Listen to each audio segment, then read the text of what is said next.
Kata orang, LDR itu sulit. Iya, memang sulit bagi orang yang tidak setia. Kata orang, LDR itu tantangan. Iya, memang bagi orang yang tidak tetap pendirian. Bagiku, LDR itu ujian.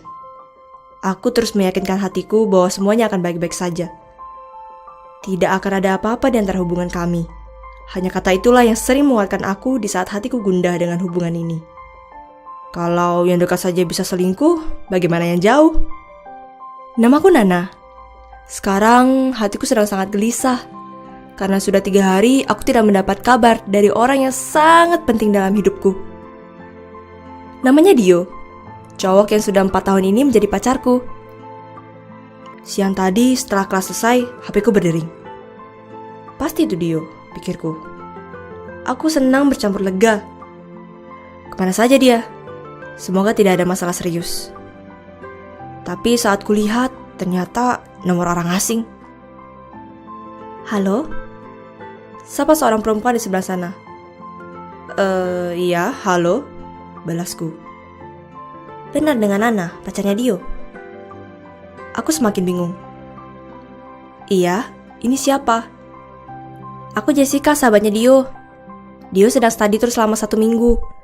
Dan dia titip pesan, katanya dia gak bisa hubungin kamu karena HP-nya ketinggalan di rumah.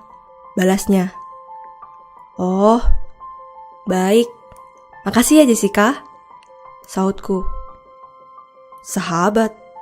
Selama ini dia tidak pernah menyebutkan nama Jessica.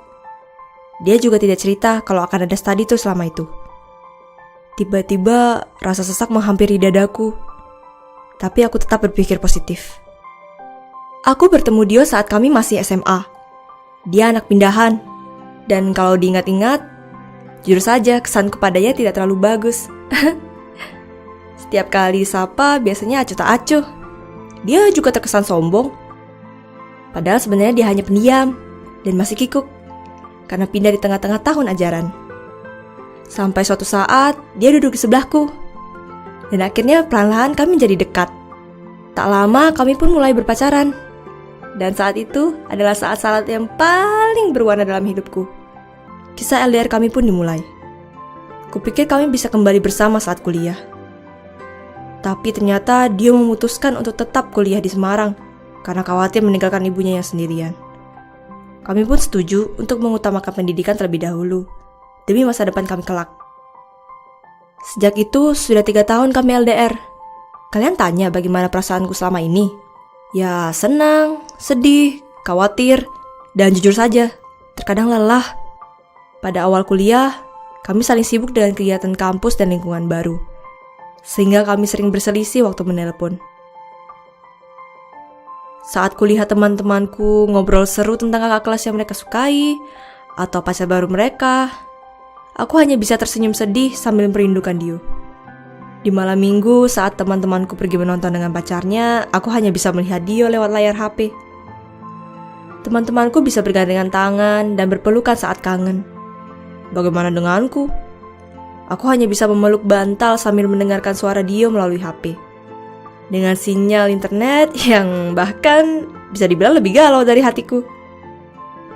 Pernah setelah berhasil membujuk 3 teman baikku, akhirnya aku pergi ke Semarang saat liburan kuliah. Aku senang sekali bisa bertemu dengan Dio. Selama 3 hari yang singkat itu, dia membawaku berkeliling kota, memanjakanku, dan mengenalkanku kepada teman-temannya. Semua kelelahanku rasanya sirna, dan kupikir Edel gak buruk-buruk amat kok. Saat ketemu semuanya jadi terasa lebih spesial. Tapi itu juga membuatku sadar bahwa banyak sisi kehidupan Dio yang tidak aku ketahui. Saat dia bercanda dengan teman-temannya, aku hanya bisa ikut tersenyum karena tidak mengerti dan aku tidak bisa masuk ke lingkaran itu. Aku juga sedih karena aku tidak bisa berada di sisi Dio saat ia melewati momen-momen penting dalam hidupnya. Dan lagi, bertemu fisik seperti ini bukanlah suatu yang bisa kami lakukan kapan saja dan kapanpun kami mau. Bagaimanapun juga, kami adalah anak kuliah yang belum berpenghasilan. Trip kali itu juga adalah hasil menabung setelah hampir setahun. 5 hari berlalu sejak telepon dari Jessica. Dan akhirnya telepon yang kutunggu-tunggu datang. Dia bertanya tentang kabarku. Dan dengan gembira ia menceritakan keseruannya saat study tour. Aku kesal karena aku merasa masih butuh penjelasan. Tapi Dio bersikap biasa saja, seakan tidak ada masalah. Aku bisa mendengar betapa judesnya nadaku di telepon. Oh, seru sekali ya. Sampai kamu lupa sama aku seminggu ini. Ngomong-ngomong, Jessica tuh siapa? Kenapa kamu gak cerita tentang dia? Kenapa kamu harus titip pesan lewat dia? Kan ada Adi atau Vito yang kenal sama aku. Apa cuma aku yang lebih mencintai kamu? Dio terdiam sejenak, lalu membalas dengan nada yang agak marah. Dia menjelaskan bahwa Jessica hanya teman sekelasnya, dan balik bertanya apa hanya segitu kepercayaanku padanya. Dia tidak pernah cerita tentang Jessica karena mereka tidak dekat, dan dia merasa hal itu tidak penting dalam hubungan kami. Dia bilang aku adalah orang pertama yang diteleponnya saat sampai di rumah.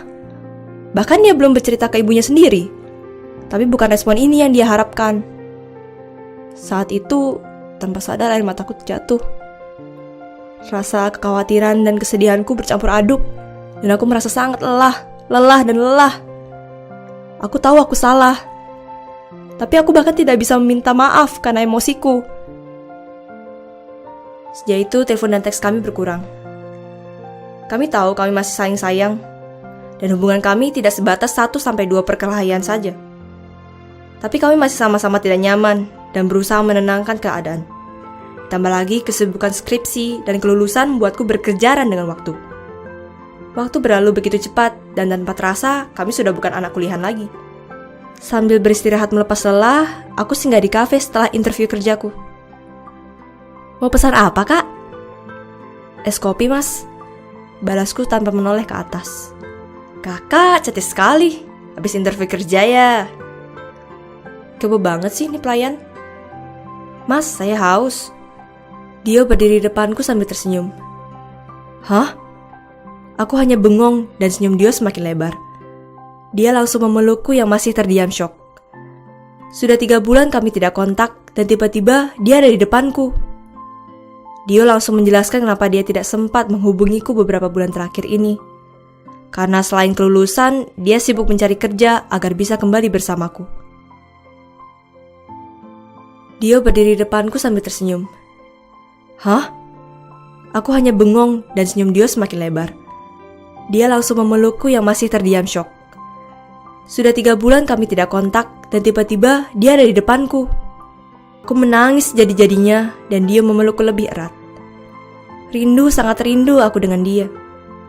Kami berpelukan cukup lama, sampai dia mengucapkan sebuah kata yang cukup mengejutkanku. Aku ingin datang ke rumahmu untuk berkenalan dengan ayah dan ibumu. Aku ingin meminta restu untuk hubungan kita. Aku syok, tapi aku senang ternyata perjuangan dan penantianku selama ini membuahkan hasil yang indah. Walaupun jalan kami penuh dengan kerikil dan air mata, aku percaya suatu hari nanti takdir akan tersenyum pada kami.